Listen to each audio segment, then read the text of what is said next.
जय हिंद। आज हम देखेंगे बिहार बोर्ड 2024 जो सेंटर पे एग्जाम हो रहे हैं स्कूल में, अक्टूबर माह के सभी प्रश्न को देखेंगे। वस्तुनिष्ठ प्रश्न है। ये प्रश्न आगामी एग्जामों में बहुत महत्वपूर्ण भूमिका निभाते हैं। तो चलिए पहले प्रश्न पर चलते हैं। क्या है? का पुरुष शब्द किस समास का उदाहरण है? तो इस प्रश्न का सही जवाब जो हो जाएंगे वो कर्मधारय समास हो जाएंगे। देखिए, समास के जो भेद होते हैं वो 6 होते हैं और एक नज्य समास भी होते हैं, लेकिन वो अलग होते हैं, उसको 6 में शामिल नहीं किया गया है। कर्मधारय समास क्यों हुआ? कि का पुरुष की एक विशेषता है जो दुराचारी है, जो पापी है, जिसके इस बारे में गलत नेगेटिव बातें कही जाती है, उसी को बोलते हैं का पुरुष। ठीक ना? आगे चलते हैं। नायक शब्द का संधि विच्छेद क्या होगा? तो नय जोड़ अक होगा। Option number D. संधि के कितने भेद होते हैं? तो 3। कौन कौन होते हैं वो भी लिख देते हैं। पहला स्वर संधि, व्यंजन संधि, विसर्ग संधि। और फिर आते हैं तो स्वर संधि के भी 5 भेद होते हैं। कितने? 5 भेद, जिसमें आप पढ़ते होंगे दीर्घ, अयादि, गुण। तो संधि से ऑब्जेक्टिव टाइप का इस प्रकार से आएंगे। अब नय जोड़ अक में कैसे बना? तो यह अयादि संधि का उदाहरण है। हो सकता है क्वेश्चन पूछ दिया जाए कि नायक कौन सी संधि है, तो अयादि संधि होंगे। चलिए अब आगे चलते हैं। हरीश ने कमल को मारा किस काल का उदाहरण है? देखिए, मारा था, काल के पहले भेद जानते हैं। कितने होते हैं? तो 3। पहला, दूसरा, तीसरा। वर्तमान, भूत और भविष्य। वर्तमान के मतलब जो अभी चल रहा है, मैं खा रहा हूं, मैं पी रहा हूं, ये जो अभी देखते हैं प्रेजेंट में, उसको बोलते हैं, उसी को बोलते हैं वर्तमान काल। भूतकाल जो बीत गया समय, जैसे वह पटना गया था, आप क्लास 9th में थे, था, थी, या लगा रहेगा, वो सभी जो वाक्य होते हैं वो भूतकाल के होते हैं। और भविष्य काल के वैसे वाक्य को उदाहरण में लेते हैं जो आने वाले एग्जाम में होंगे। जैसे आप बिहार टॉप बनेंगे, अभी तो एग्जाम की तैयारी कर रहे हैं और आप ही में से कोई ऐसे बच्चे होंगे जो बिहार टॉप बनेंगे। तो आप टॉप बनेंगे, आप घर जाएंगे, आप पटना जाएंगे, जो गागी रहता है ना, वो भविष्य काल के उदाहरण होते हैं। चलिए, तो इस प्रश्न का सही क्या हो जाएगा? मारा था, तो भूतकाल। आगे, हिंदी में कुल कितने सर्वनाम है? देखिए, यहाँ प्रश्न पर जवाब देने से पहले थोड़ा बहुत सोचने की जरूरत है कि हिंदी में कुल समास पूछा है, ना कि भेद पूछा है। ठीक ना? अगर पूछता कि भेद कितने हैं तो उसका आंसर 6 होता, लेकिन पूछा क्या है हमसे कि कुल कितने सर्वनाम है? तो 11 सर्वनाम होते हैं। मैं, तुम, आप, वह, वे, क्या, कौन, कैसे, ये सब जो होते हैं ना, सब मिलाकर 11 होते हैं।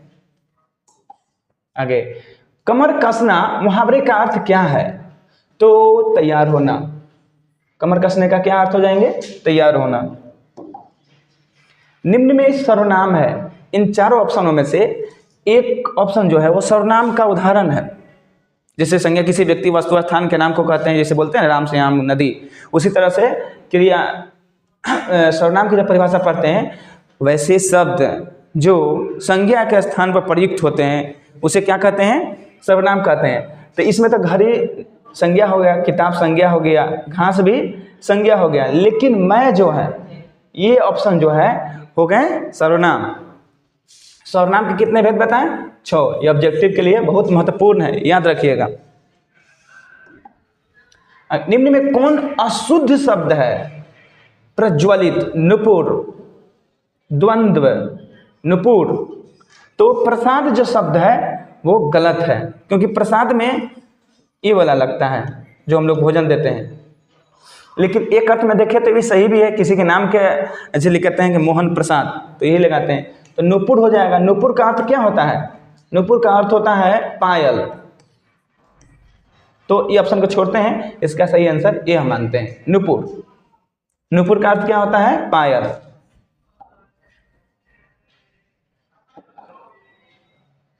चलिए प्रश्न नंबर 8 पे चलते हैं कि प्रतिहार शब्द में कौन सा उपसर्ग है? प्रतिहार, तो देखिए उपसर्ग जो है संस्कृत में 22 बताए गए हैं, हिंदी में अनंत है। प्रति प्लस हार, तो ये प्रति जो शब्द है यही तो हो गया उपसर्ग। ऑप्शन नंबर डी आंसर सही है। आगे चलते हैं। आम्र किस शब्द का रूप का उदाहरण है? माने शब्द के 3 भेद होते हैं, ठीक ना, उत्पत्ति के आधार पे। उसी में से पूछा है कि आम्र, आम्र मतलब क्या होता है? आम, तो जो कि हिंदी में हो जाता है आम, लेकिन यह तत्सम का है। ऑप्शन नंबर ए इसका सही आंसर है। वैसे शब्द जिसका मूल स्रोत संस्कृत हो उसी को बोलते हैं तत्सम। चलिए अब आगे चलते हैं।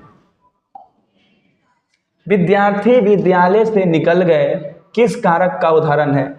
चलिए यहाँ कारक आया है, तो कारक के कितने भेद होते हैं? 8 होते हैं, जिसका रूप चलता है कर्ता ने कर्म को करण से। तो यहाँ आया है कि विद्यार्थी विद्यालय से निकल गए, यहाँ इससे ही पर हमको देखना है, ध्यान देना है कि कौन सा कारक का उदाहरण होगा। तो देखिए से जो शब्द है यहाँ 2 अर्थ में आता है, वो करण में आता है, वो आपादान में आता है।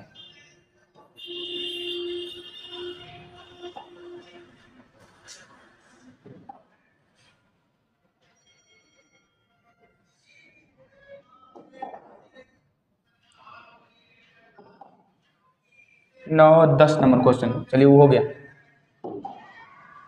धार्मिक शब्द में कौन सा प्रत्यय है?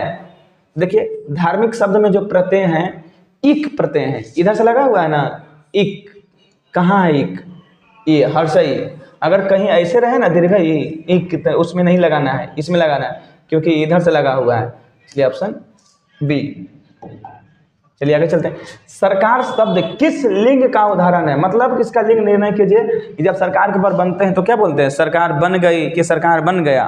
नरेंद्र मोदी की सरकार है कि नरेंद्र मोदी का सरकार है। ऐसे जब प्रश्न है ना तो उसमें वाक्य सोचिए, आपको समझ में आ जाएगा कि स्त्रीलिंग है कि पुल्लिंग है। और हिंदी में तो शब्द 2 ही होते हैं ना, स्त्रीलिंग और पुल्लिंग, तो इस शब्द का हो जाएगा स्त्रीलिंग, क्योंकि सरकार स्त्रीलिंग है, उनकी सरकार चल रही है। आगे इधर का विलोम क्या होगा? तो उधर, ये तो बहुत सिंपल है। निम्नलिखित में कौन शुद्ध वाक्य है? मैं 1 वर्ष तक उनकी प्रतीक्षा की, उनके चाचा को लड़की हुई। यह कविता अनेकों, ये तो सीधे बलंडर है, क्योंकि अनेक खुद बहुवचन है, तो उसको भी अब बहुवचन बनाने की जरूरत क्या है? शब्द केवल संकेत मात्र है, एक ही साथ लिख दिए चलते, गलत है, ये भी गलत है, ये भी गलत है, ये भी गलत है। सही ऑप्शन ए होगा, मैंने 1 वर्ष तक उनकी प्रतीक्षा की।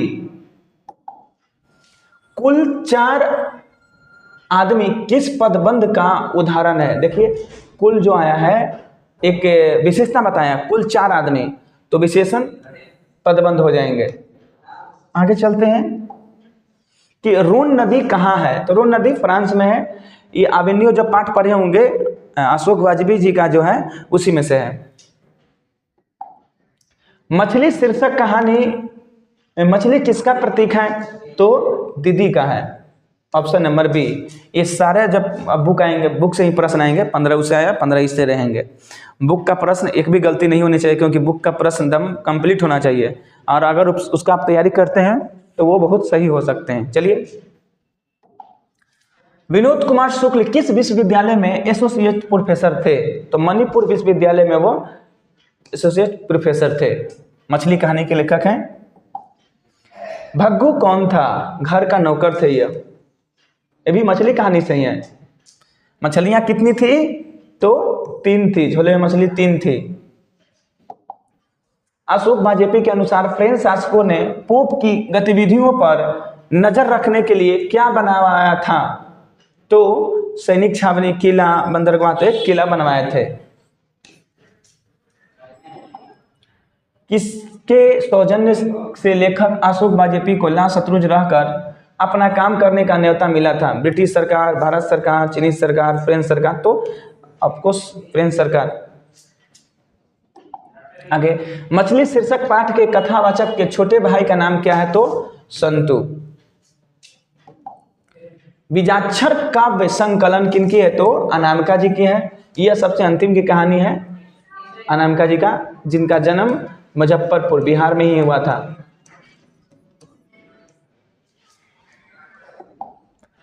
बूढ़ा चौकीदार वृक्ष कवि को कहाँ मिलता था? तो खलिहान में कि घर के आंगन में कि घर के दरवाजे पर?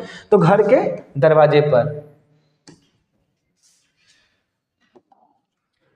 कवयित्री अनामिका का जन्म किस राज्य में हुआ था? चलिए आ ही गया ऑप्शन, तभी तो बताए हैं। आप लोग खुद इसका आंसर आप दे सकते हैं, क्योंकि इसके पीछे हम बता चुके हैं। चलिए इसके लिए आपको कमेंट करना है। पाठ्य पुस्तक में हमारी नींद शीर्षक कविता किस काव्य संकलन से संकलित है? हमारी नींद तो दुष्चक्र में सृष्टा से संबंधित है। वीरेंद्र डंगवाल जी की एक कविता है जो नींद से संबंधित है। अक्षर ज्ञान कविता में किस मनोविज्ञान का आधार लिया गया है? स्त्री मनोविज्ञान, बाल मनोविज्ञान। तो बाल मनोविज्ञान के बच्चों के मन में नहीं हटता क से बोलता कबूतर, ख से खरगोश, अंग पर जाता रुक। इस तरह से अनामिका जी ने इसको लिखे हैं। तो ये बाल मनोविज्ञान के ऊपर है। आज का अंतिम क्वेश्चन, नहीं अब दो और है भी। हमारी नींद शीर्षक कविता में कौन साफ और मजबूत इनकार करता है? मजबूत इनकार करता है तो कुलीन वर्ग।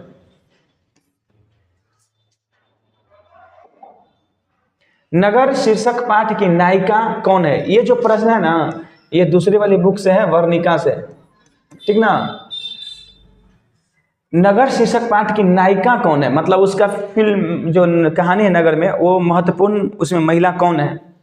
पापती है कि वल्ली अमाल है कि सीता है? तो देखिए इसमें ये भी है, लेकिन कहा है कि नगर पाठ की नायिका तो वल्ली अमाल है, क्योंकि इसी की कहानी इर्द गिर्द चलती है इसकी बेटी का, लेकिन सारा काम यही करती है, वल्ली अमाल।